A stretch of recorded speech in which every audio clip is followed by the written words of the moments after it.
Hi ma'am. Ma'am hojik aigi maruina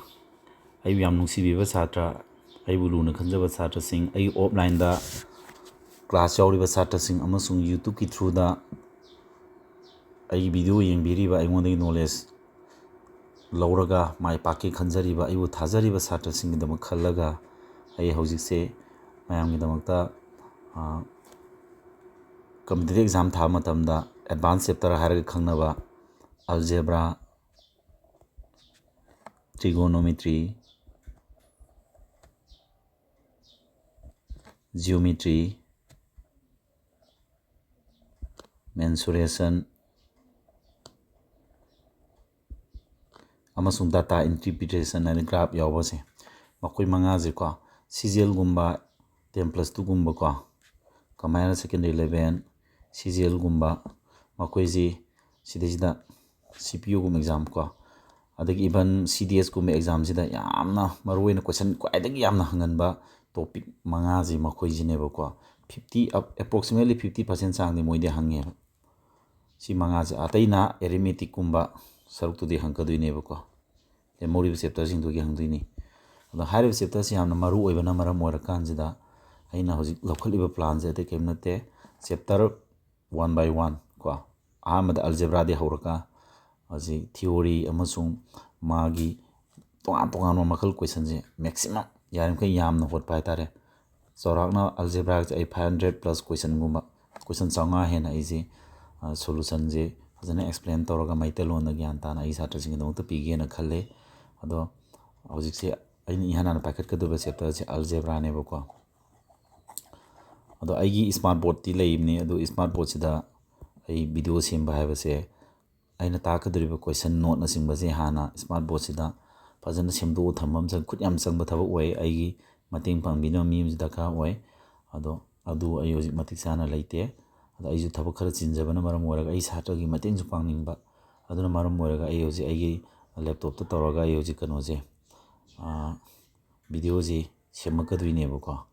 ado sidesida quality level leitabadu khitang consider to biraga maroina noigi kana ba haitare aidi ain taisna question sa nai knowledge phange habrom di yengje aini semi ba question ji sumaina kano tawre namthoga phajana kano tawi tawti sumbajida khanbidana ba hana hayoge ko ado video se question chawngai matakta ai theory gi yauna thagalaktuina class yamakani nongma khaki class ni haro class 10 kun kuthra ai khangdri ai ju tawdribanina ai di yamani habaji made ai isana ju khange ado ahan ba class kuding aina part 1 part 2 part 3 part 4 haina ai tharakani maramdi kaino matamda video yeng matamda part 1 yeng 2 yeng 3 yeng sumaina matam manau nai yeng ba yana ba ko akogi ado maina ai semake ado ahan ba hoji ai horse algebra je horse ko algebra de horse ko ma'am algebra haibase karino algebra haibase a type of mathematics in which letters among symbols in use to have ne mathematics amane a type of mathematics ne maje angagi maung amane ko sida kai sina duiba letters e kana no a b c m n sigumba ko letters and symbols ko adagi numbers are used to represent quantities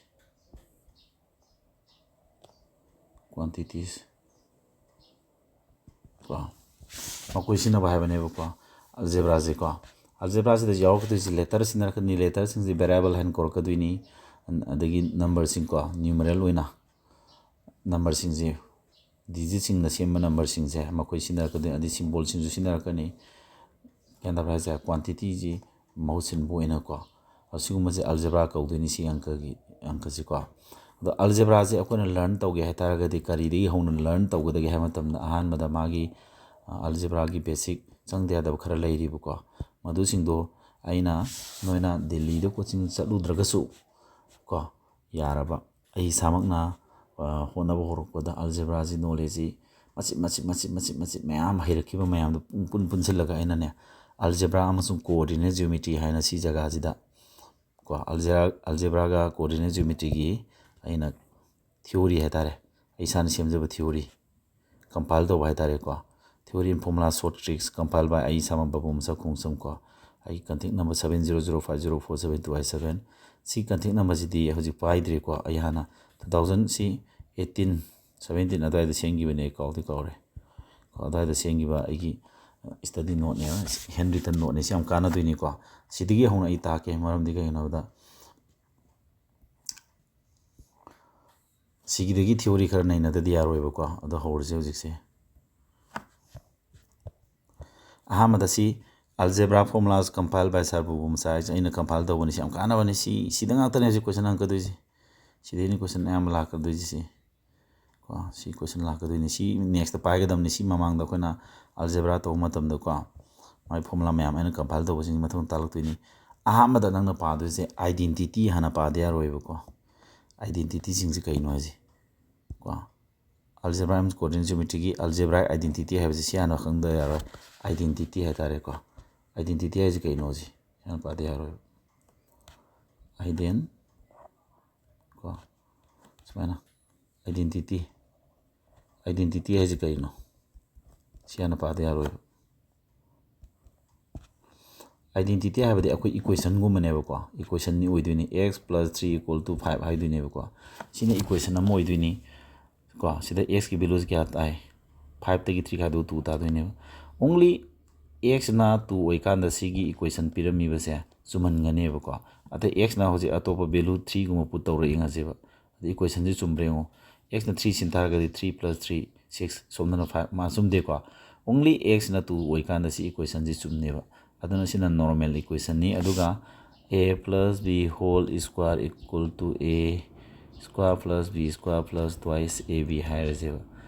ꯁꯤꯗꯗꯤ ꯀꯩꯗꯧꯋꯦ ꯁꯤꯗ ꯌꯥꯎꯔꯤꯕꯁꯤꯁꯨ equation ꯑꯃꯅꯤ ꯇꯧꯕꯇꯕꯨ ꯁꯤꯗ a ꯒ b ꯒꯁꯦ ꯑꯩꯈꯣꯏꯅ a ꯅ 2 ꯁꯤꯜꯂꯣ b ꯅ 3 ꯁꯤꯜꯂꯣ ꯑꯗꯨꯇꯥꯔꯗꯤ 2 + 3² ꯀꯌꯥ ꯇꯥꯔꯦ 5² 25 ꯁꯣꯝꯅ 2² 4 + b² D 3² 9 + twice a × b ꯀꯣ ꯀꯌꯥ ꯇꯥꯔꯦ ꯑꯗꯨꯗꯤ 4 9 13 ꯑꯅꯤꯅꯤ ꯃꯔꯤ 13 13ꯒ 12ꯀꯗꯤ 25 ꯆꯞ ꯃꯥꯟꯅ ꯆꯨꯝꯗ꯭ꯔꯣ ꯑꯃꯁꯨꯡ a ꯒ b ꯒꯁꯦ ꯑꯩꯅ 2 ꯑꯃꯁꯨꯡ 3 ꯁꯤꯟꯕ ꯃꯇꯝꯗ ꯚꯦꯂꯨꯁꯤ ꯆꯨꯝꯕ ꯂꯩꯅꯤ ꯑꯇꯣꯞꯄ ꯚꯦꯂꯨ ꯁꯤꯜꯂꯁꯨ ꯆꯨꯝ ꯂꯩꯅꯦꯕ ꯑꯗꯨꯅ ꯁꯤꯗ ꯂꯩꯔꯤꯕ a + b² = a² + b² + twice ab ꯍꯥꯏꯔꯤꯕꯁꯤꯅ ꯏꯀ꯭ꯋꯦꯁꯟ ꯀꯧꯔꯛꯑꯔꯣꯏ ꯃꯇꯥꯡꯁꯤꯗ ꯃꯥꯁꯦ ꯑꯥꯏꯗꯦꯟꯇꯤꯇꯤ ꯀꯧꯔꯛꯑꯅꯦꯕꯀꯣ ꯌꯥꯗꯕ꯭ꯔꯥ ꯍꯥꯏꯁꯦ ꯑꯗꯨꯅ ꯑꯦꯅꯤ ꯚꯦꯂꯨ ꯄꯨꯠ ꯇꯧꯕ ꯃꯇꯝꯗ ꯆꯨꯝꯕꯗꯨꯅ ꯀꯔꯤ ꯀꯧꯗꯣꯏꯕ ꯁꯤꯅ ꯑꯥꯏꯗꯦꯟꯇꯤꯇꯤ ꯀꯧꯗꯣꯏꯅꯤ ꯑꯗꯨꯒ ꯁꯤꯒꯤ ꯀꯩꯅꯣꯁꯤꯅ ꯏꯀ꯭ꯋꯦꯁꯟ ꯑꯗꯨꯝ ꯀꯧꯔ ꯂꯩꯅꯦꯕ x + 3 = 5 ꯍꯥꯏꯕꯁꯤꯅ x ꯚꯦꯂꯨꯁꯦ ꯑꯣꯡꯂꯤ 2 ꯑꯣꯏꯀꯥꯟꯗ ꯆꯨꯝꯃꯦ ꯑꯗꯨꯅ ꯁꯤꯅ ꯏꯀ꯭ꯋꯦꯁꯟ ꯀꯧꯅꯤ ꯁꯤꯅ ꯑꯥꯏꯗꯦꯟꯇꯤꯇꯤ ꯀꯧꯅꯤ ꯑꯗꯨꯅ ꯑꯥꯏꯗꯦꯟꯇꯤꯇꯤ ꯍꯥꯏꯕꯁꯤ ꯀꯩꯅꯣ ꯈꯪꯉꯦ ꯑꯗ ꯑꯩꯈꯣꯏꯅ ꯑꯥꯏꯗꯦꯟꯇꯤꯇꯤꯁꯤ ꯇꯣꯏꯅ ꯍꯪꯒꯟꯕ ꯑꯥꯏꯗꯦꯟꯇꯤꯇꯤ ꯃꯌꯥꯝ ꯂꯩꯔꯦꯀꯣ ꯑꯗꯨꯅ ꯑꯥꯏꯗꯦꯟꯇꯤꯇꯤꯁꯤ ꯑꯩꯈꯣꯏ ꯈꯪꯗꯕ ꯌꯥꯗꯦ ꯀꯣ ꯑꯥꯏꯗꯦꯟꯇꯤꯇꯤ ꯈꯪꯗ ꯌꯥꯗꯦ ꯌꯦꯡꯉꯁꯦ ꯑꯥꯏꯗꯦꯟꯇꯤꯇꯤ ꯃꯌꯥꯝ ꯑꯃ ꯂꯩꯔꯦ ꯁꯤꯗ ꯑꯥꯏꯗꯦꯟꯇꯤꯇꯤꯁꯤꯡꯁꯦ ꯑꯩꯈꯣꯏꯅ ꯍꯥꯟꯅ ꯀꯃꯟ ꯑꯣꯏꯅ ꯈꯪꯉ ꯂꯩꯕꯁꯨ ꯂꯩꯔꯦ a + b² ꯁꯦ ꯀꯩꯅꯣ a² + b² twice b ꯈꯪꯖꯤꯜꯂꯣ a - b² ꯀꯩꯅꯣ ꯁꯤ ꯈꯪꯖꯤꯜꯂꯣ ꯍꯥꯟꯅ ꯈꯪꯉ ꯂꯩꯔꯦꯀꯣ a² - b² ꯌꯥꯝ ꯇꯣꯏꯅ ꯆꯪꯕꯅꯤꯀꯣ ꯃꯊꯪ number 4 a + b² - = a - b² + 4 ꯑꯗꯨꯝ ꯆꯪꯉꯛꯀꯅꯤ ꯁꯤꯁꯨ a + b ꯔꯣꯃꯥꯟ नंबर 4ꯒꯤꯁꯦ ꯄꯥꯕ ꯃꯇꯝꯗ ꯕꯣꯏ ꯀꯣꯂꯣꯝ ꯄꯥꯏꯔꯒ ꯄꯥꯒꯗꯧꯅꯤꯀꯣ a + b² ꯍꯥꯏꯔꯦ = a - b² ꯍꯥꯏꯔꯒ 4ab ꯑꯩꯅ ꯏꯈꯠꯂꯤꯁꯤꯡꯁꯦ ꯂꯣꯏ ꯆꯪꯉꯛꯄꯅꯤꯀꯣ ꯁꯤ a + b² = a - b² + 4ab ꯍꯥꯏꯔꯦꯀꯣ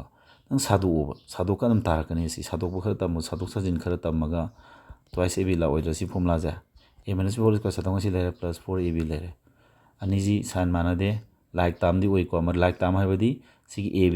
ꯁꯤꯒꯨꯝꯕꯁꯤ ꯆꯞ ꯃꯥꯟꯅꯕ ꯌꯥꯎꯕ ꯇꯥꯝꯁꯦ ꯂꯥꯏꯛ ꯇꯥꯝ ꯀꯧꯏ ꯑꯅꯤꯁꯤ ꯂꯥꯏꯛ ꯇꯥꯝꯅꯤ ꯑꯃꯅ ꯄ꯭ꯂꯁ ꯂꯩ ꯑꯃꯅ ꯃꯥꯏꯅꯁ ꯂꯩ ꯁꯥꯏꯟ ꯃꯥꯟꯅꯗ꯭ꯔꯗꯤ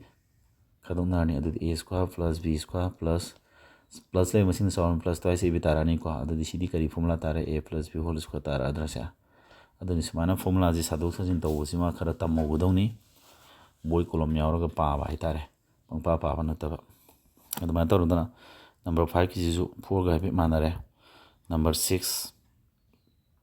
6ꯀꯤ ꯁꯤ ꯐꯣꯔꯃꯨꯂꯥ ꯑꯅꯤꯁꯤ ꯇꯤꯁꯤꯟꯅꯕꯒꯤ ꯐꯣꯔꯃꯨꯂꯥꯅꯤꯀꯣ a + b² ꯒ a - b² ꯇꯤꯁꯤꯟꯅꯉꯥꯏ ꯁꯤ ꯇꯥꯏ ꯍꯥꯏꯕꯅꯤ ꯁꯤ ꯅꯣꯏ ꯁꯥꯗꯣꯛꯆꯧ ꯅꯣꯏꯅ Roman number 7 yam maroi formula am lere very important oi bam ko yam to sinar kan si horen sinar kadam si ma puto kadam si squaring to already a square plus b square plus c square plus 2g suma kam lo to thama ji ai ko si yam sang kadam formula ni si ma khangjilo number 7 is maru oi da habam ta leite pull up hai gadam ni ko masit khak le yaro hai ji pull up hai gadam nei na na ai warning to ri sin noi da ko lere haninga gadi aina hai ba ji kitang aina ताबनी नैन ओजा है ओरबनी नैन है खरा ma'am खरा लौबी तारे को आई सामक्सु सिने सेमजरीब ma'am से पार पारगदम हैरकी ngakतनी को यंगो अदगी a plus b whole square number 8 की सिमा सिया मरोय बमला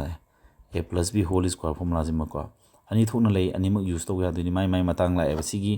आमे मतंग से कानाबस लाए अकोन बैसी यूज तो वसुम लाए को अनि मक खंजिंगदौनी को a minus b whole cube की सुदम लेरे को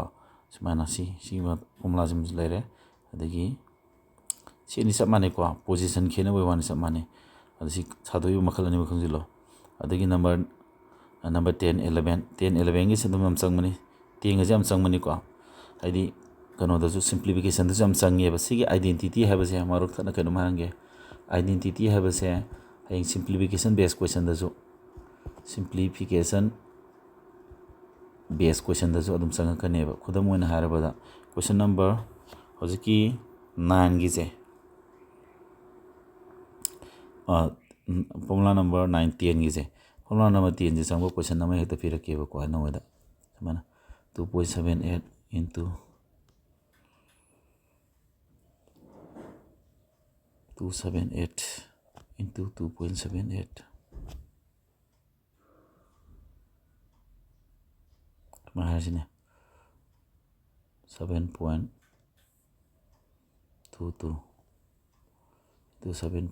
to 7.22 sumai pirame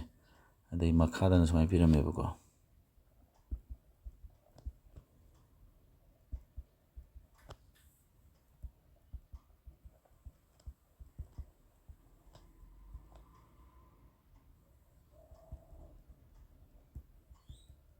sumai pirame khalaje se angka je holo na haire no kamai hotinu sine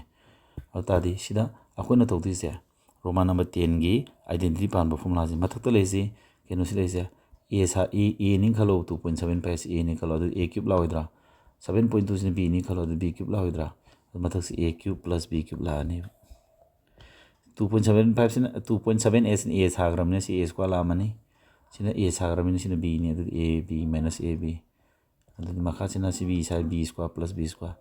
तो क्या था नहीं सीधा मतलब से a cube plus b cube थी फॉर्मूला तो क्या नहीं नंबर 3 इसे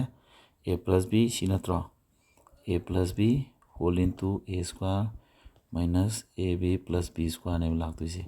मखा तो जो सी ले रही a square plus sorry a square minus ab plus b square मतलब सी थोड़ा रोज में ना therefore क्या था हो रहा a plus b था हो रहा a दिखना ना 2.7 and b दिखना ना 7.22 क्या तारे से 10 अदर आंसर जी 10 तारे समाना identity पालगा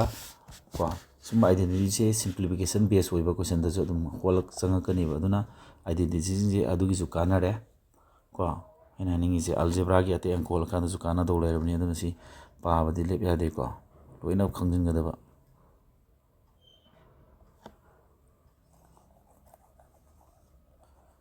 Sumana अदगी मथंगदा 11 is a cube minus b cube tc a cube minus b cube tc लेरे को अदो सिना तो फॉर्मूला हम लेरी वाना a minus b हरनी अदो कमाना a square plus b square plus abc जो तुम ले दुनी को सी आपसे लो तुम फजना खंगजुलो सीसिंग जे अदगी a plus b whole square का a minus b whole square अनि जे तिसिना बगी फोन से लेरे नंबर 13 दा है जी केनो a plus b whole square का a minus b whole square खादुक नरगनो 4ab ताई जी सादो कांदा अदुम नई ताजराने खंगजुलो अदगी a plus b a plus 1 by a whole square सादो कान सी ताबे जी नंबर 14 जे सादो समाना पाकान नंग a plus 1 by a J whole square सादो कान मान सीदा तारे जे 14 गिनी गइनो जी तोइसे यंगो सी सादो जे formula a plus b whole square नत्र से लेते जे सी formula a plus b whole square पान दिन नत्रा a square disi laani b side 1 by a ni sigi square disi laani twice ab twice a lere b no 1 by a lere kathana di kya tare sa a square plus 1 by a square plus 2 lakh tro adu sumana sa to ga pa ba tamo number 15 is samana re 14 ga ko adagi 16 is na cube oi ba gini ko cube formula nga sai ma identity gi sanga ani si formula sanga de basi cube is na sigi number 16 is na sigi cube formula sanga ani si sai pan gi dum sanga de ko mana si number 18 is sanga de basi si number 14 is na si nga sai number 18 is sigi jum sanga de mana identity is mana pa ro ko like pa ba nium dun in haji si khatang strictly follow to biro ko number 8 16 is sato ko tam ji a plus b a plus 1 by a is a plus b mong le a plus b cube ne ko adudi formula do kaino ko la ko sigi formula am kari pa dun sida a plus b whole cube formula ji sai ke na si formula ji ban ba si one pan ne adudi a cube plus b cube plus thrice ab haraga a plus b si formula le sigi si palo ko ata de ke la sa adudi ko ji sa do si a di kana no a cube adi si la re si b cube adi 1 by a cube le re plus thrice ab thrice a di si le re b di sin sa re aduga a plus b si ma la ne atra si a b di ga no b sa re duna 1 by a si ma la ne semana ko adudi ke do re sa a ga si kana re thrice la ne adu a plus 1 by a semana sa do ko sing ji khang na pa ba ita re 16 is ko aduna 17 is sa do semana ko adeki ma anoba formula a plus b plus c whole cube c formula ji kaina de useful oi de ko se adu sometimes sang pu su europe ya adu sima khang ju pa ti jang de sima adagi yara si identity ji adama si loi phada badi haro ko phaba je lepa matam da ina hoji haibu ma mayam follow kitang to biro kamaina id kano sinar ga pa biu boy column sinar ga hoji am maroi ba khara mula ho do rese sigi si matang to question khara mo hola ke ba ko si identity ji kitang explain to gi ke sigi jam explain to si ko sigi engo sida am maroi formula ni si a cube plus b cube plus c cube sidagi thrice a b c si formula jina mana ji kana ga no hai tara ga di a plus b plus c whole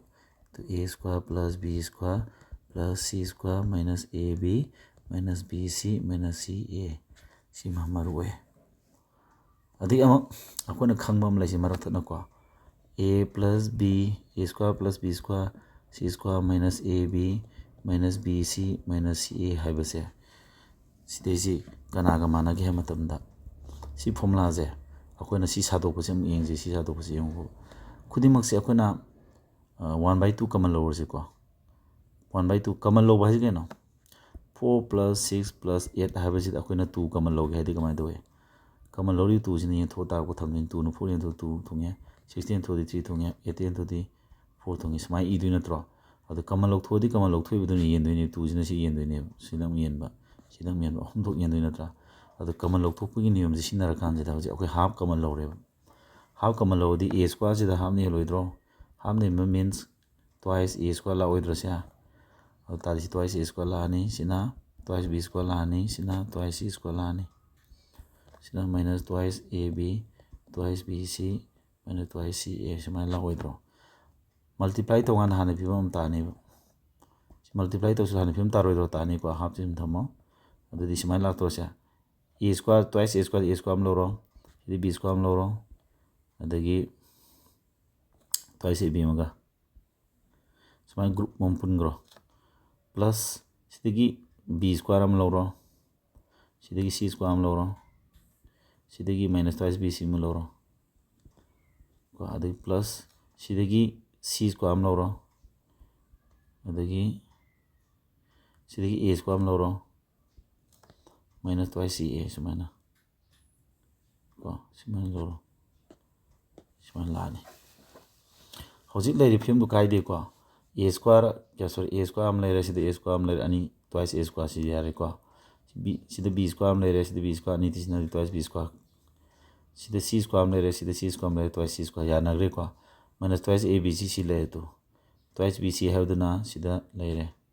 twice c have dana si layer yare ko ka sky du ta di som da half layer manung ji kai formula la re a plus a square plus b square minus twice a b c na a minus b whole square b minus c whole square c minus a whole square sumain torani lani wow si phim lani ho ji aduna azik si formula ji keno ko sadoka na kai lai base sumain lai sim khango aduna ne ko na sida man or haraga si thame ji yanda raja equal to c gi je ko makha dana ke do tham ya sa equal to haraga masagi si a b c ma le jare ko asig value sadok matam da ke do ba ngasai ta do half into a plus b whole square b minus ni ko c minus ni b minus c whole square plus c minus a whole square na mai tham ya re si half so ko mamang ko to minus sim tham je marak to tham do ko ska adu ne bisi lai je are ko sumana si sadok ko ma hai bai tare ko si matek si ai no si matek sadok ko do si degi si la ki matang ai si de explain to re dan sa si ma khang je lo are ko ma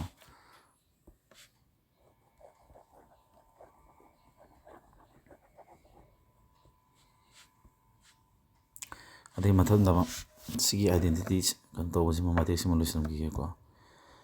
aduga hojik mana hai a plus b c ji kya ba sina 0 a ga b ga c ga ahum ji gi value ji tisna ba 0 ta ta ra ga di asai formula du ke na asai formula am lai bu a q plus b q plus c q minus thrice a b c have a formula du asai du kai ba a plus b plus c haraga a square plus b square plus c square minus ab minus b c minus c a hana lai bane ba si ado akhoi asai c gi value ji akhoi 0 ta re c 0 oire ta di c 0 oire c jaga ji 0 oire dro se c 0 oire dro se 0 oire 0 na any number puri 0 ta ga ro dro se ado di kai la adu formula se a cube c formula kai gi mana re a cube plus b cube plus c cube minus thrice a b c ji 0 ta ro dro c 0 gi matam da si ga 0 gi any number puri 0 ta re ata de hoji akhoi a cube plus b cube plus c cube se sigi asam thang dokra di thais a b c tarane si ju khangjilo adune man si de piri ji a plus b b c na 0 ai taraga di a cube plus b cube c ji a b c mana re si le to si mana re aduga a cube plus b cube is thais a b c 0 mane si le re si khangjilo mana sanga kane go si adum ji apply to ga dum question ma pan ma dum sanga kane dum khangjilo si jinje adai mathang formula jam yeng je mathang isi lam yengo a minus b whole cube plus ma hai ji kano a minus b whole cube minus plus b minus c whole cube plus c minus a whole cube si mana si pyramid je si tarpe maram do hai ge si atai kam nate ai hints pi ge sida sa a cube plus b cube plus c cube se if hoji ki mamangi do a b c gi c pala sange c pala ine a ga b ga c ga tisna 0 ta ta ra ga di a cube plus b cube c cube si kai mane hagi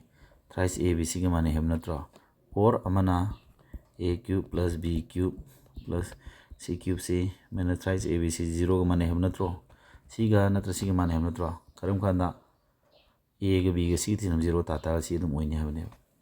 ata de moi sida lai c a saring khalo sine b saring khalo sine c saring khalo adu a b c ji kya tarani a sari di a minus b natro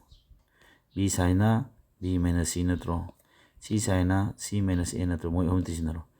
a saba b saba c saba om tisinaro kathanani a kathanani samanda 0 ta gi ba minus ka plus ka ni c ka 0 ta dro adu a b c 0 ta ba mana re si a sari ba jaga b sari ba jaga c tari ba jaga moi om tisina 0 ta re taragadi formula dong sai kaya ba thrice a b c lang nem natro a cube plus b cube plus c cube thrice a b c lang nem natro taragadi a sa thrice a b c lang ne habina सी मखिंग मोई अहमजी value क्या तारनी सी अहमजी क्या तारनी thrice ए सारी क्या ना ए minus B नी B सारी क्या ना सी नी सी सारी क्या ना सी नी अदो थ्राइस ए बी सी आई ने सिलाई थ्राइस ए बी सी मोंग ने सिलाई से इनी को अदुना सादो को मोंग दो हेगे दो से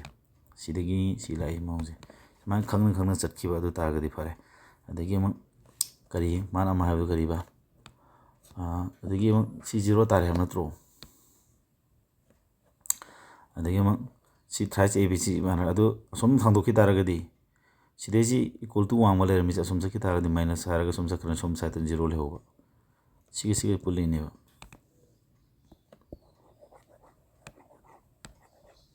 यहाँ तरह मैं मुझे कहते a minus b whole cube plus b minus c whole cube plus c minus a whole cube मखोई अहम की वैल्यू से क्या होगा मखोई अहम जितनी ना कांदा 0 तारे तो तादी मोई अहम जिने a b c सारे इन खलोबा मखोई अहम की वैल्यू से क्या होता है तिसना वो फोन से थ्राइस a b c माना ने थ्राइस a सारे a minus b minus c minus a है ना लाकर है बने इन ऐसे और सिगी मोइज असोमदा ओइरोमदा थांगदोकी तारगदी a minus b whole cube b minus c whole cube c minus a whole cube लेजिदा सी ले कंबुजे प्लस लेरमदो माइनस ओला सोम सकी तारगदी b minus c minus a असम इक्वल टू 1 मद केम लेहोदा मिने 0 ता होने है दा इक्वल टू 1 मद केम लेहोदा 0 ता अदुने मा सी फॉर्मूला सी एनी सादो सीगा सी अरे को अदगी हम सी वैल्यू 0 होई तारगदी कई तोरे सी समाने ngसाई फॉर्मूला मथक की फॉर्मूला दगी लाई ngतनी को मथक की फॉर्मूला कइनो लैबदा a cube plus b cube plus c cube minus thrice a b c सी कई माने है बनो a plus b plus c a square plus b square plus c square minus a b minus b c minus c a है बनी सी जगह जी 0 होई बा हम तो माउ जे सी जगह 0 होई तारगदी अदु के दो तारे दो दे सोम साइज 0 होरने दुदी therefore a cube plus b cube plus c cube minus thrice a b c जे सिना कनाम 0 होइग्रमिना सी 0 तारने को माना अदु सिनि सिमा इरेजे अदु सी minus thrice a b c सोम थांदोखरगदी के लाने सोम थांदो इक्वल टू 1 म थांदोके प्लस ओला सकरने से मला सीगा अरे को अदुने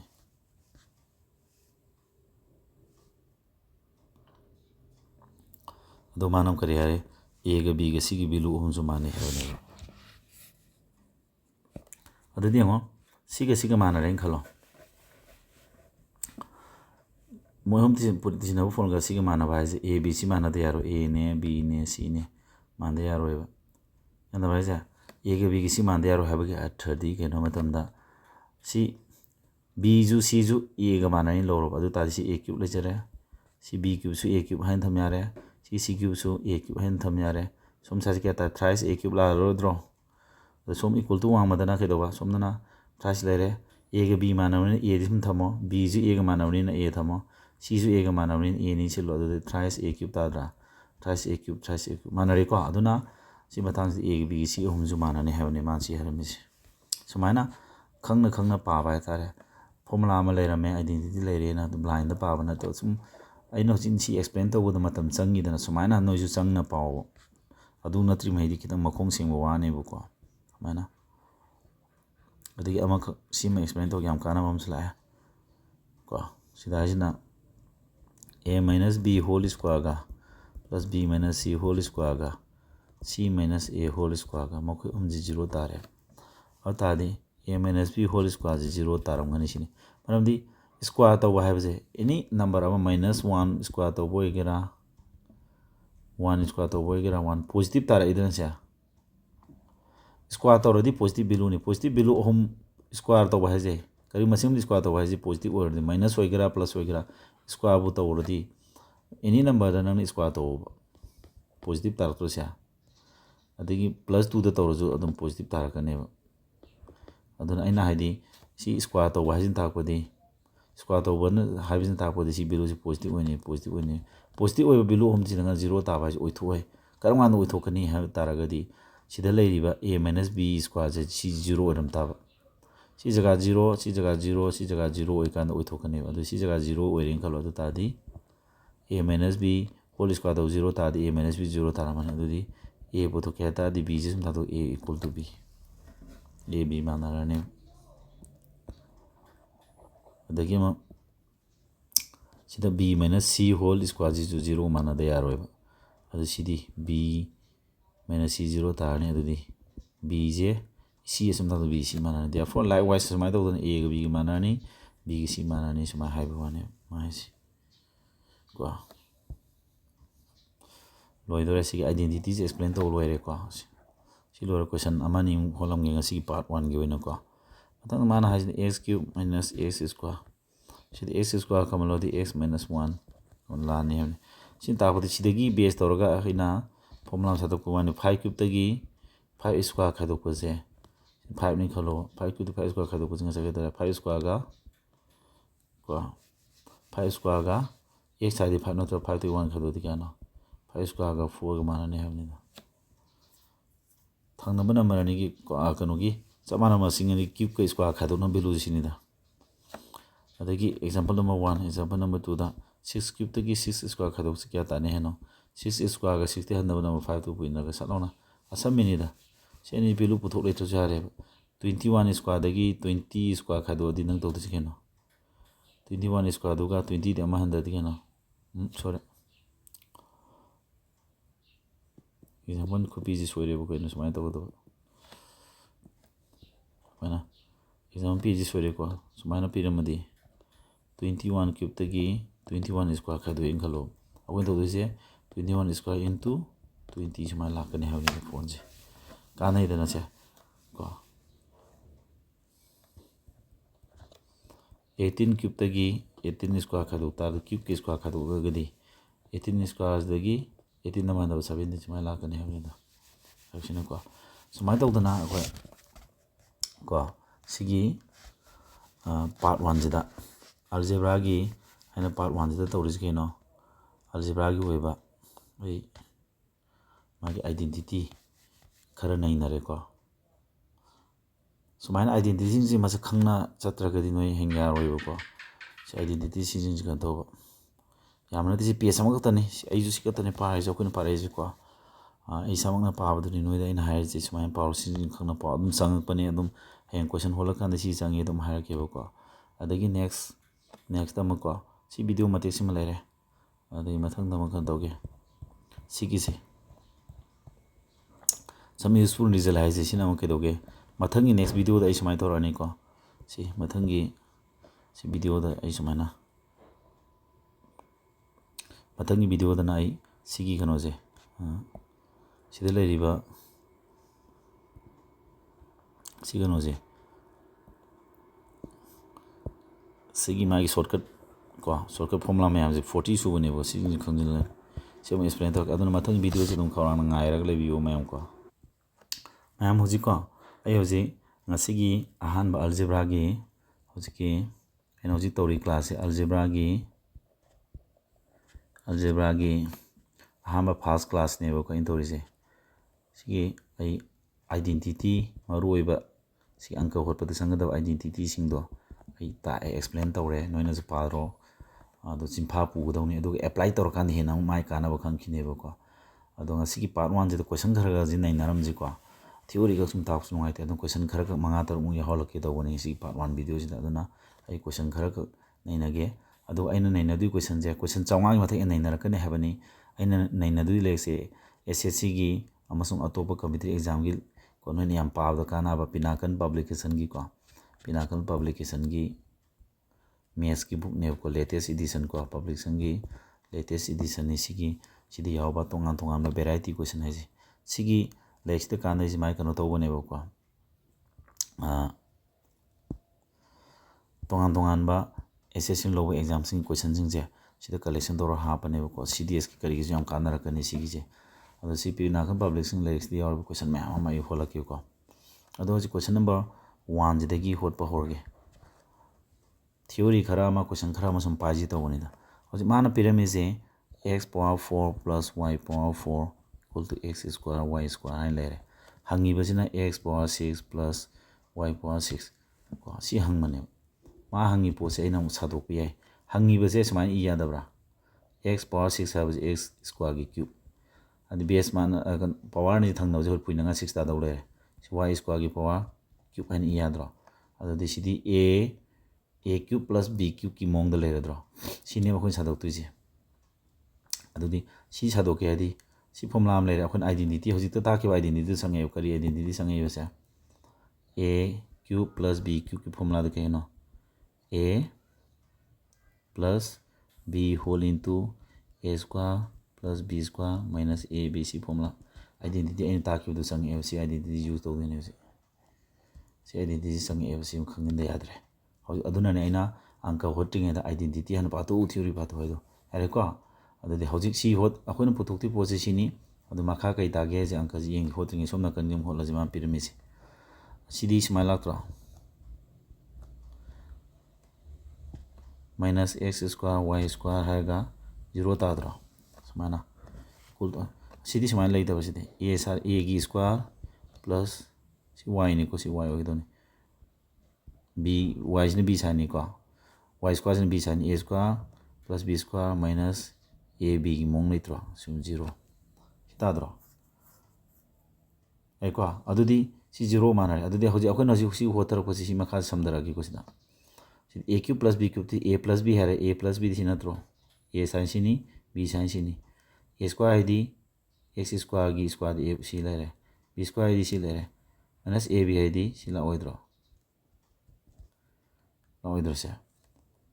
ꯁꯤꯗ ꯂꯣꯏꯕꯕꯨ ꯌꯥꯔꯦ ꯁꯤ ꯁꯨꯝ ꯃꯥꯏꯅꯁꯁꯤ ꯁꯤ ꯂꯩꯕꯁꯦ ꯁꯨꯝ ꯊꯥꯡ ꯃꯥꯏꯅꯁ ꯇꯥꯔꯦ ꯁꯤ ꯇꯥꯔꯦ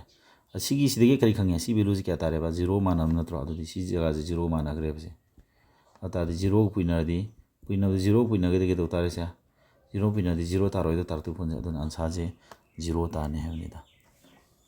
ꯌꯥꯔꯦꯀꯣ ꯁꯨꯃꯥꯏꯅ ꯍꯣꯠꯀꯗꯕ ꯑꯗꯨꯅ ꯍꯪꯉꯛꯏꯕ ꯃꯥꯅ ꯍꯪꯉꯤꯕ ꯄꯣꯠꯁꯦ ꯈꯔ ꯁꯥꯗꯣꯛ ꯁꯥꯖꯤꯟ ꯇꯧꯔꯒ ꯎꯅꯕ ꯍꯣꯠꯅꯒꯗꯧꯅꯦꯕ ꯑꯗꯣ ꯍꯪꯉꯤꯕ ꯄꯣꯠꯇꯒꯤꯁꯨ ꯑꯪꯀ ꯍꯣꯠꯀꯅꯤ ꯑꯗꯨꯒ ꯄꯤꯔꯝꯃꯤꯕ ꯃꯥꯅ ꯒꯤꯕꯟꯁꯤꯗꯒꯤꯁꯨ ꯀꯔꯤ ꯑꯩꯈꯣꯏ ꯐꯪꯕ ꯌꯥꯕ ꯊꯤꯒꯅꯤ ꯁꯨꯃꯥꯏꯅꯀꯣ ꯍꯣꯠꯀꯗꯕ ꯑꯗꯣ ꯆꯪꯕꯗꯤ ꯀꯩ ꯆꯪꯉꯦ ꯑꯩꯅ ꯍꯧꯖꯤꯛꯇ ꯇꯥꯛꯈꯤꯕ ꯑꯥꯏꯗꯦꯟꯇꯤꯇꯤ ꯃꯌꯥꯝꯗꯨꯒꯤ ꯃꯅꯨꯡꯗ ꯑꯃ ꯍꯦꯛꯇ ꯆꯪꯉꯛꯇ꯭ꯔꯥ ꯁꯤ ꯈꯪꯖꯤꯜꯂꯣ ꯀꯣ ꯁꯨꯃꯥꯏꯅ ꯀꯣꯏꯁꯟ ꯈꯔ ꯑꯩꯅ ꯇꯥꯛꯈꯤꯕ ꯊꯤꯑꯣꯔꯤꯗꯣ ꯑꯥꯏꯗꯦꯟꯇꯤꯇꯤ ꯇꯥꯛꯈꯤꯕ ꯃꯌꯥꯝꯗꯣ ꯀꯥꯟꯅꯩ ꯍꯥꯏꯕꯗꯣ ꯈꯪꯉꯗꯤ ꯄꯥꯅꯤꯡꯉꯅꯤꯗꯅ ꯑꯗꯨꯅ ꯀꯣꯏꯁꯟ ꯈꯔ ꯄꯥꯏꯁꯤ ꯇꯧꯕꯅꯤꯗ ꯀꯣꯏꯁꯟ ꯅꯝꯕꯔ 2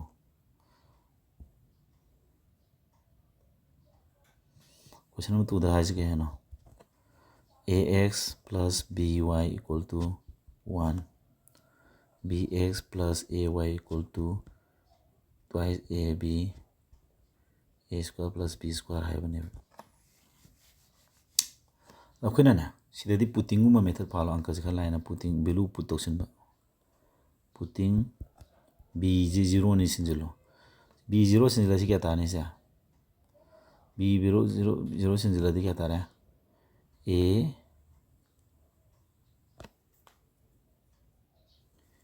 ax equal to क्या तारे 1 b 0 सिंजला the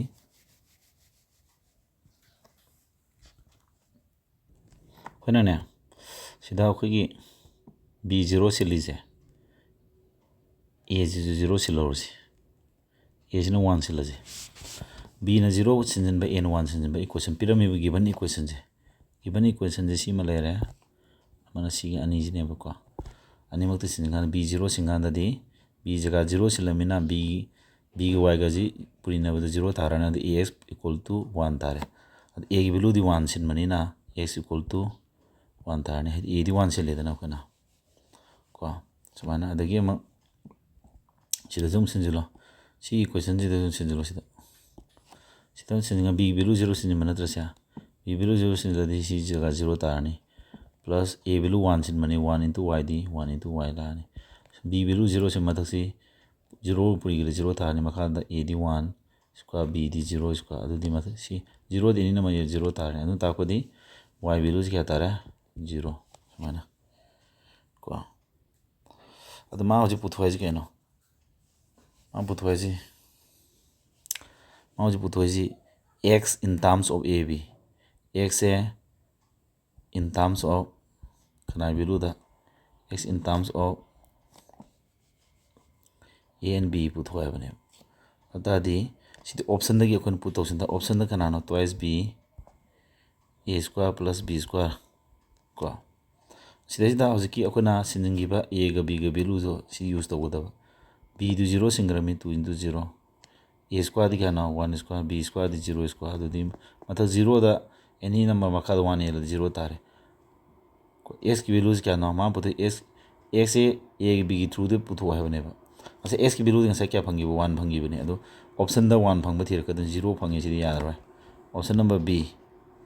a by a square plus b square है बने a दी क्या ना 1 a square the 1 square b square दी 0 सिला है बने b होता 0 square the 1 by 1 equal to 1 ता सी सुमे ऑप्शन नंबर c चेक करो b by a square plus b square अदि b दी 0 a square the 1 square plus b square 0 square the 0 to 1 येला दी सी 0 सी याद रहे option number d twice a by a square plus b square अदि twice a square the twice a दी 1 a square the 1 square b square the 0 square अदि दी मखा दी 1 मथा 2 equal to 2 सी ला रहे सुमी से only b के तो सुमे सुमाना सुमाना सुमे मैं होट कदा बसी की दिक्को अदु नतब मेथड सो नुम कोइरो होट पे यावस लेनी इक्वेशन अनि सॉल्व तो कमाना अदु न नोइन युम दसे पे ट्राई तो हिन हाइगे को हस की मंगदु होलो हिन नम पी के माना करम सांगनी को अदु ना 2 दाइ जि मान पिरमिस ax + by = 1 निदना अदगी bx + ay = a twice ab a square plus b square है बने सिना कलनी सी स्क्वायरिंग तो squaring to squaring to aduga squaring to disi kya tane si squaring to siladi song si squaring to is my to dini si squaring to is my to dini si both side squaring to dini aduga squaring to khadong naga daba ko और इसमें तो कहीं a square x square plus b square y square plus twice ab x y इसमें equal to 1 square दी 1 इसमें तारा कहीं सी की साथ ही खलो सी की b square x square plus a square y square plus ab twice ab x y equal to square तारा दी सी इसमें लाने twice ab a square plus b square सी की square सी स्क्वायर स्क्वायर लाकने सेनी माने इदन सेनी माना बसे खादो नगा 0 तागन समाय तर मथम होट कदो स्टेप याम संगानी हाबनी अदन मतम याम संगबो इगनी सी टाइप सिना मुको युमदा ट्राई दि तौजो हिन खर पीरी हैन को मथम क्वेश्चन नंबर 3 होट के क्वेश्चन नंबर 3 दा मान पीरी सी x की वैल्यूज क्या न 7 + 3√5 नि मान पीरी सी अदुगा मान पुथवाइने x square plus 1 by x square सी वैल्यू से क्या आता गया है बने x की value fungi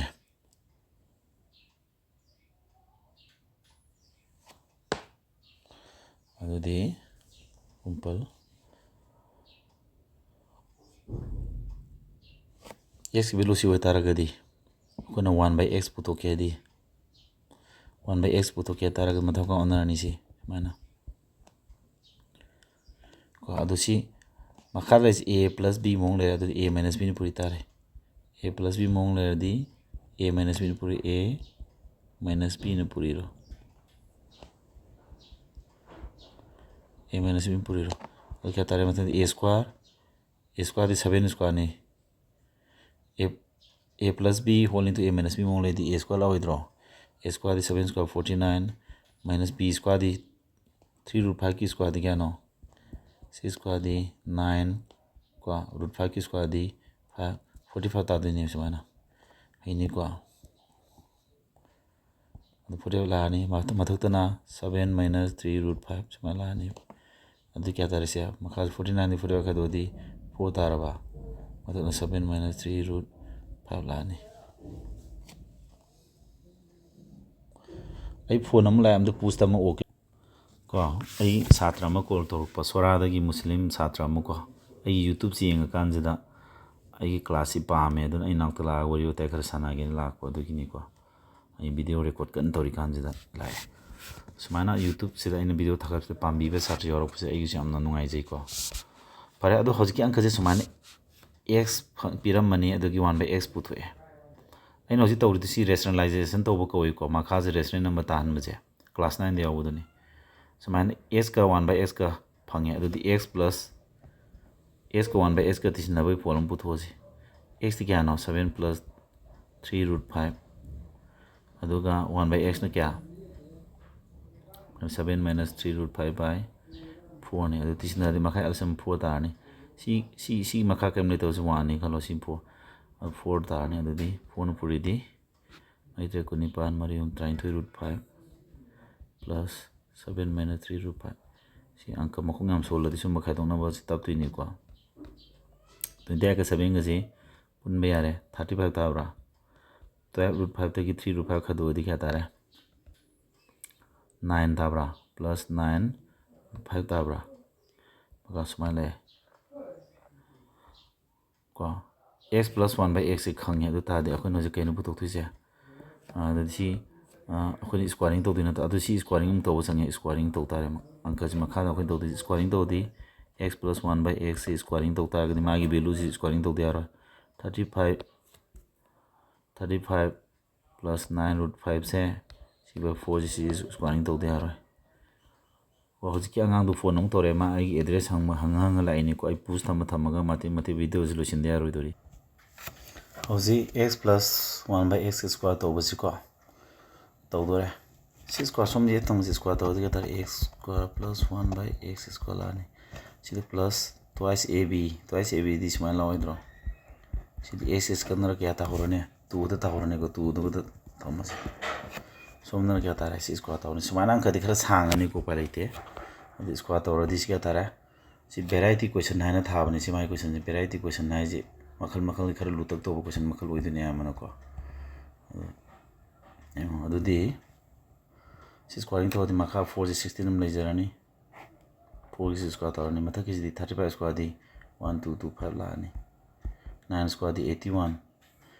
5 ka manga ni pani 405 ta ba adegi twice ab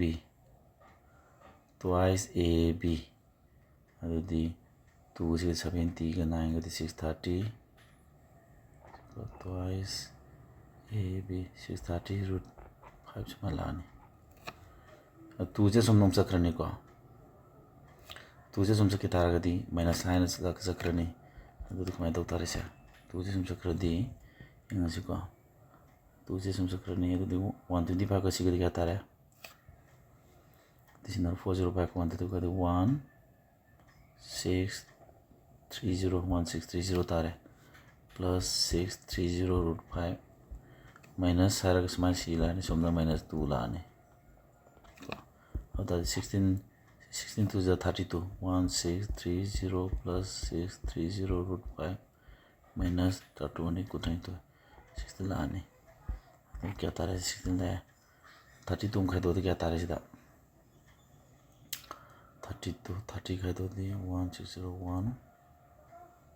5 9 तारा माने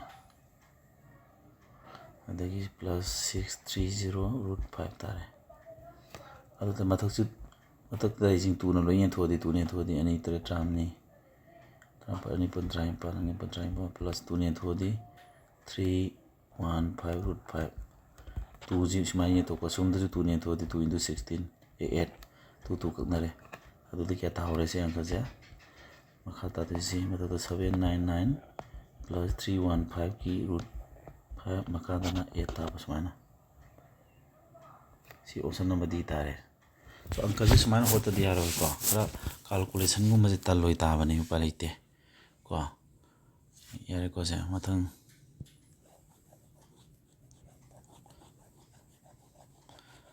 next question ko question number 4 ji ke no 4 ha ji x square minus 11x plus 1 ji 0 dai adu ta man putwa ji x square x power kya no 8 or mani ko x power 8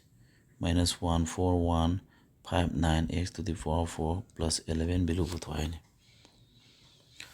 ata de okay mana putwa hai ji sini ma pyramid below ji akoi kan taw tare si sadok tare khara अंकसे तोयना होत्रगदी कमाय होत होगदे खंगोइदुने x square plus 1 थम Asom 11x तांदोदी plus 11x तारे x ने थोदी x तारानी x ने थोदी 1/x को x ना होजी यन थोक्तुनी plus अदु x ने थोदी 11 तार सिमाय तारे को से असि स्क्वायरिंग तोसलो को स्क्वायरिंग तोसलदी सुमाइन स्क्वायरिंग तोसनबाजे ओ येन अनिम लेफ्ट राइट अनिम स्क्वायरिंग तोबे याद a square plus b square plus twice ab दी 2 तारानी मरम खंगी को होरे a ट्वाइस ab सुमाय लापगी कनगी बगी दो 2 ताहुने हबसे मरम जे खंगी को से अदगी अदु सोमन क्या ताहरबा 121 तारे अदु दिसिदी x square plus 1/x square equal to 2 से सुम चलदी माइनस लाने अदु 2 का दोरदी 119 लाखरा सोमदे हम स्क्वायरिंग हम तोरोसे सिदी स्क्वायरिंग तोरिको सिदी स्क्वायरिंग तोगिबा स्क्वायरिंग जे हम माना पामी पोजि तौनु स्क्वायरिंग हम क तो तारे स्क्वायरिंग तो सिमाय लाखतु नत्रो अदु तादी a स्क्वायर दी क्या तारे x power 4 plus 1/x power 4 plus twice ab दी 2 लाने सी 119 स्क्वायर दी क्या ताने 119 स्क्वायर से सीडी सामगा कुंट्रानी पान 19 स्क्वायर दी क्या ना सामा कुंट्रानी पान 141 अदगी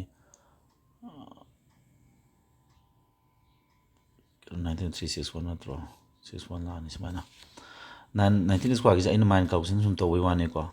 14161 19 स्क्वायर पुथोपगी ट्रिक अमा लेबने ताके सिंफा पुबे नते को इनसे सुमाना सामा दगी हेलिज क्या नो 19 साम 1919 जे साम तराम पन्नी 1 दगी हेलिज 19 दु मसामक तति सिंगदबा अदु क्या तारे 138 तारबा हेंगलिबा 19 जगी स्क्वायर दु क्या नो 361 नत्रो अदु तिसिंगदबा सुमाना तिसिनबा मतमदा सिगी नकल अनिजे सिदगी इबा होरकदबा इबगी स्टेप से को इबी स्टेप से सिदी इबा होदा तिसिनर 16141 तारे को सा माइ नियम लेबनी सुमाना यंदा भाइजे 119 स्क्वायर पुतो कोई ट्रिक से खंजलो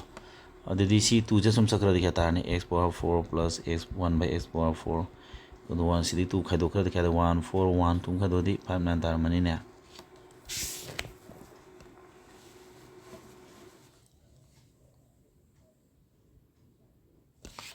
तारे अदु अंक जे सिदा लोइरानी सिदा मखाजी एल्सियम लौजे सी मतंग सिदा एल्सियम लौर दिस गान तारे से x power 4 Sidi x power 8 plus 1 equal to 14159 तारे अदु सी तारे x पावर 8 plus 1 सोमदा 14159 x to the power 4 असोम चक्रनी को से अदगी सोमदा पुन्ना थमके Hadi minus 14159 x power 4 सोमदा plus 1 है ले सोम साइड केम लेटर 0 ले मान पामी पुन्ना क्या नो plus 11 plus 11 लहन मनेबा अदो अखोय plus 11 यौननबा क्या तारे 159 x to 4 सिदा 11 तानाबा 10 दिसिलो 10 दिसिलदि 11 तारोइद्रो सोमदा 10 दिसिंगि तादि इक्वल टू असोंगी राइट साइड तजु 11 10 दिसिन तारे अदा सोम साइड तदि क्या तारे से x to the power 8 को minus 14159 x to the power 4 plus 11 तारे सोमदना 10 ता होरे अदो आंसर जी 10 ता दोइने बसे समाय होट कदम अंक ने सिजु शॉर्टकट आइबा उपाय लेते समाय होट कदम मतन क्वेश्चन नंबर 4 5 से सिंप्लिफिकेशन तो दोइने 5 सिंग साइ आइडेंटिटी तो चंग तो को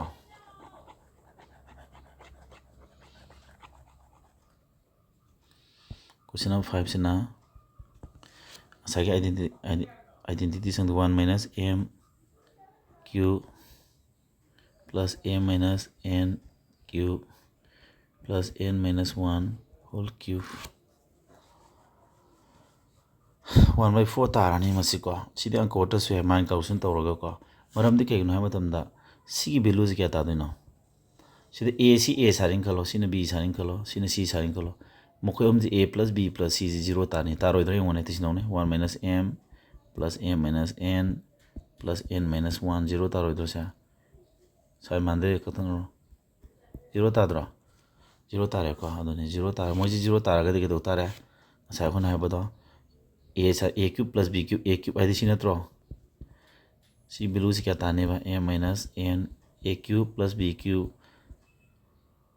C cube मकोई value से thrice A B C ना तो मोई हमजे मोई value से क्या बा thrice A B C thrice A न C B न C C न C स्माइला आने C formula से कहीं ना मोई हमजे ना 0 ताकि बहने ना त्रा ऐसा identity ताकु तो म्याओ ग्राम लेने सिंगो का अतो दी मथक किसी क्या तारने मथक किसी क्या C मथक से क्या तारने C मथक से अतो अंक जी कमाई ताराने से अतो दी मां पिरामिड मानो हंगी वो क्वेश्चन के दो तारे मखादन 12 हरगा 1 minus m minus n minus 1 लायने मथक तना के ताराने मथक की मोइन हंगी वो पोजी साधु का ना क्या तारे बा thrice 1 minus m minus n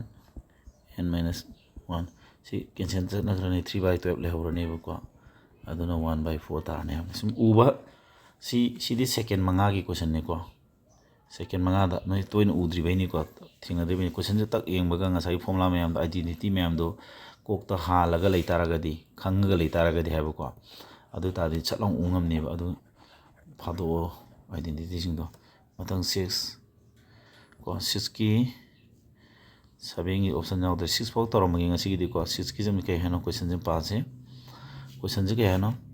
6 तो मा है जे thrice x square plus रोक्सिबो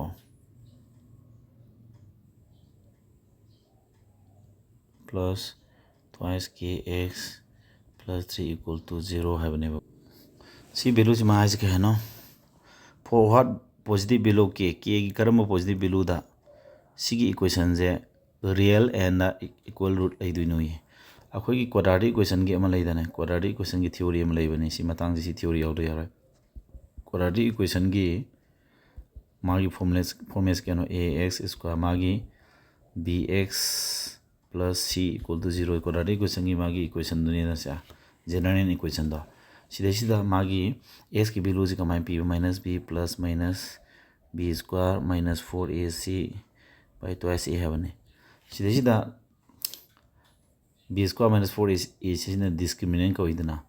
Heidi quadratic equation की फंक्शन दो रूट है तारे रूट है बदी x की तारक दो वैल्यू दो करी ओइगनी ओइरोय है बजी मागी नेचर जी नहीं ना बजे सी वैल्यू जी ना ताए है बने अदना quadratic equation दा के दो मा है जे मागी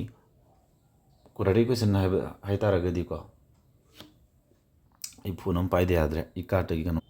अदुदी quadratic equation दा को सी लेदन quadratic equation सी नॉलेज खंगो को याम कोथोक्ते बिदे हरागे quadratic equation दा अखोई की करीबा मागी quadratic equation से सिदा यावरे x मागी डिग्री 2 ने बा अदुदी x की वैल्यूज अनि फंगने बा को अनि नि फंगी दो ने quadratic equation की मागी रूट अनि लेबा जी रूट अनि मीन्स s की वैल्यू दने रूट है जे अनि लेनी हाई रूट अनि दो मा है जे रियल नंबर जो ओइबा अदुगा इक्वल ओइबा हबने इक्वल ओइतागा सी इक्वेशन जे अदु करम गान फंगदो सी quadratic equation जे परफेक्ट स्क्वायर ओइ कान फंगदो ने दो परफेक्ट स्क्वायर ओइ कान दा फंगने सिमा कावरनो माय थ्योरी लेजे प्रॉपर्टी लेजे अदु परफेक्ट स्क्वायर खुदिमा ओइतारा परफेक्ट स्क्वायर खुदिमा a plus b whole square और a minus b whole square सादु याने परफेक्ट स्क्वायर बोरदी अदु a plus b square दा सादु के हरगन a square plus twice ab plus b square दा सादु तारेंद्रा अदुदी अदुने सीने बखन सादु नो होनर कदुसी को अदु तादी ओ अदुदी 3x square जे अखना a square की मोंग थमदम होनर तो अदुदी a दी सिना a सारें खलो हाने फिल्म दी कायरम मोय को से स्क्वायर तो गाना हाने की समान तारम गनी हाने फिल्म दी काहन दबिदा अखोई सादु थम तारे को प्लस twice a साइदु खना नो जिकदा root 3x नत्रा अदि ngसागी सिदा b साबजे दम नेम को b साइड सिना त्रो सिदा b स्क्वायर सिना ओइदिने सिना b स्क्वायर ओइदिने बा सिना a स्क्वायर ओइदिने सिना प्लस twice ab दु ओइदिने बा को अदि twice a न सि लेरे b दी root 3 जी समाइला ओइद्रो 3 जी 3 root 3 स्क्वायर नि याद्रो हाने फिल्म तारम गने दम 3 दम थाने को अदुना b जी root 3 सारे अदु ता twice ab हरगदि सि root 3 लाने हाने फिल्म कारम मसी ओइदि सी सादोइ हाने फिल्म सोय कारम रोय को अदुम मथकि सी सादोकन हाने फिल्म ताने बसे काहन हाने फिल्म काहन बदि यादे root 3 स्क्वायर 3 दम ताद्रो से ताने अदुना अदु तारगदि के दौरे हजि अखोने करि फंगे अदुदी परफेक्ट स्क्वायर तारे को अदुदम सिदा लेरिबा twice की x की कना मानदुइनो सिगी 2 into root 3x into root 3 के मानदुइनो त्रो अतादि सिदा twice kx omnana root 3 ni puinadi 2 root 3 ni puinadi 3 laani simona x amaga adudi x kaknaro 2 kaknaro therefore k values kya tahore 3 tahore do sumana k gi values kya hoini 3 hoini adudi sida nang changi ke no quadratic equation oitaragadi quadratic equation magi kedoba quadratic equation gi magi kedoba value sing do equal root leiba amasung root sing do real number amasung equal root oiba habase karam kan oini kano quadratic equation do perfect square oi kan da habane perfect square oragadi a plus b whole square habadi a square plus twice ab plus b square mong sa to kona traga a minus b whole square hargana a square minus twice ab plus b square se any mong da sa to ko ya do ne si concept khangadi akoi ke doctor perfect square hadi a square plus twice ab plus b square mong da sa to na honaro hona kan da hana film du ka han wi hade 3 have je root 3 square ire de hana film b square mong da sma irani aduga si ni si sangdam naro dukanda k na obi ya value 3 hoine k na 3 or magadi si yadoine ba do k value 3 ni sama daroga mayam ngasi ki di part 1 video ji punga masum na su tae ai ngasi tae je ke no part 1 jida magi identity sangada ba mai ai tae aduga magi question manga tur omanga ne dar hem part 2 mu thagal ka nuti gem thagal ka mayam ai video sim kan support to view aduga mayam ai kano video ni kana ba piraga di like to view aduga mayam da su khara share to viraga ato to pa satra sin da su kana phamina se mayam ngasi di silo se thank you